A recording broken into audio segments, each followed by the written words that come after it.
كيف تكفرون بالله وكنتم أمواتا فأحياكم ثم يميتكم ثم يحييكم ثم إليه ترجعون۔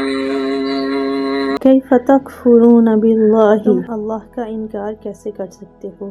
پچھلی آیات کے بعد اللہ سبحانہ و تعالی سوالیہ انداز میں فرماتے ہیں کہ اتنی واضح نعمتوں کے بعد بھی تم انکار کیسے کر سکتے ہو؟ وَكُنْتُمْ أَمْوَاتًا، حالانکہ تم مردہ تھے، فَأَحْيَاكُمْ، پس اس نے تمہیں زندگی دی، ماں کے پیٹ کی اندھیری دنیا میں تمہارا دل بنایا، دماغ بنایا، ایک خوبصورت چہرہ بنایا، دل کو دھڑکنا سکھایا اور ایک مکمل وجود بنا کر تمہیں دنیا میں ثم یمیتکم، پھر وہ تمہیں موت دے گا، ایک بھرپور زندگی جینے کے بعد ایک مقررہ وقت پر موت آئے گی، ثم یحییکم، پھر تمہیں دوبارہ زندہ کرے گا، یعنی کہ حساب قبر، اعمال کی جانچ اور قیامت کا دن، ثم الیہ ترجعون، پھر تم اسی کی طرف لوٹائے جاؤ گے، یعنی آخر میں اللہ سبحانہ و تعالی کے حضور پیشی ہوگی۔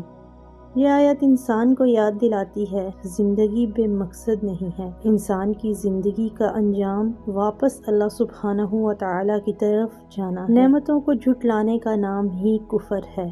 موت اور آخرت کو نظر انداز کر دینا اصلی غفلت ہے۔ انسان کو غرور و تکبر نہیں کرنا بلکہ شکر گزار ہونا چاہیے۔